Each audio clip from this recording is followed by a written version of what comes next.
So September is upon us and conference season is in full swing.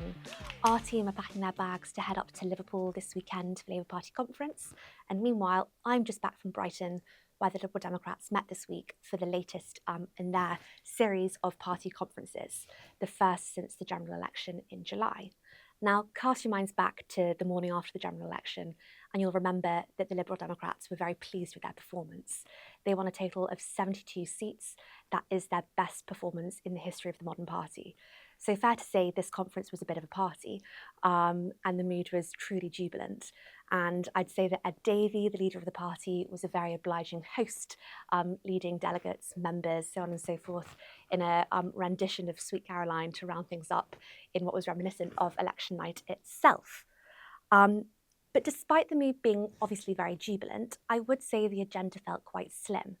Now, the Liberal Democrat HQ had decided to really slim down the conference agenda back in the spring when they thought or were planning for a general election in the autumn, and really had to work quite hard to ramp plans back up once it became apparent come July, August that a full-scale party would be on the cards. And I would say that kind of felt quite apparent. The fringe agenda was pretty light. The exhibition hall was not particularly busy or buzzing.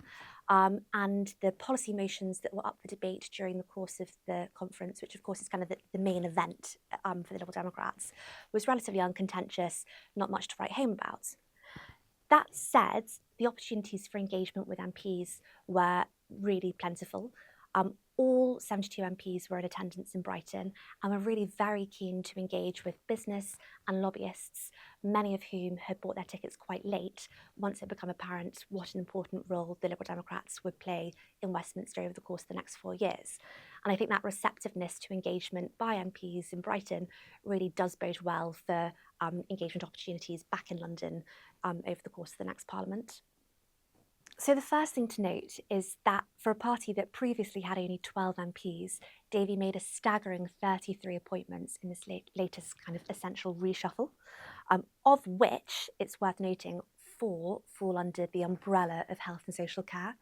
Now, we know health and particularly care had been a kind of key campaign priority during the run-up to the general election, and obviously sits very close to Davey's heart.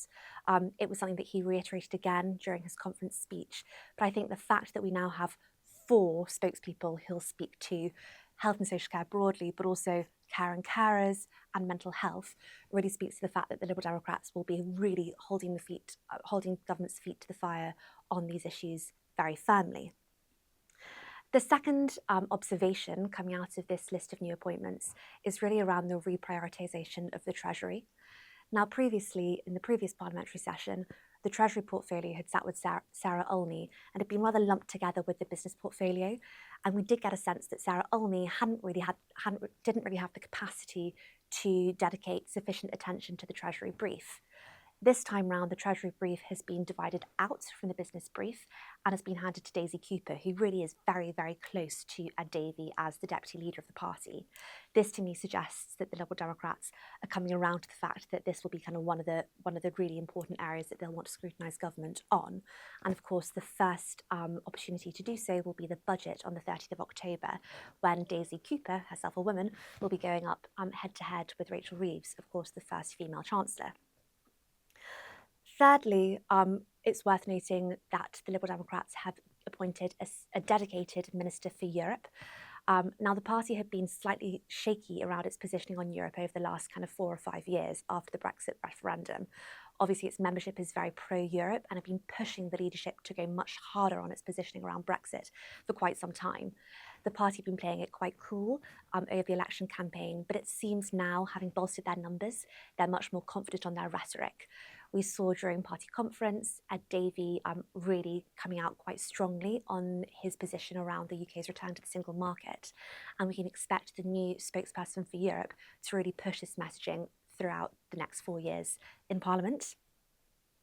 The last observation is really around kind of the greenness of lots of these new spokespeople. Now, like I said, there were only 12 MPs in the last Parliament, so as you can imagine, just by the law of mathematics, the vast majority of these new spokespeople are new MPs who have very limited parliamentary experience. Now, that's not to say they don't have illustrious careers under their belts. The likes of Callum Miller, for example, who's gone into the Foreign Affairs brief, was a very senior civil servant with experience at the FCDO, the Treasury, the Cabinet Office, and so on, but lacks kind of tangible experience at the dispatch box in the Commons. So I think what that suggests to us is that kind of getting to grips with the business of scrutinising government effectively could take the Liberal Democrats a little longer.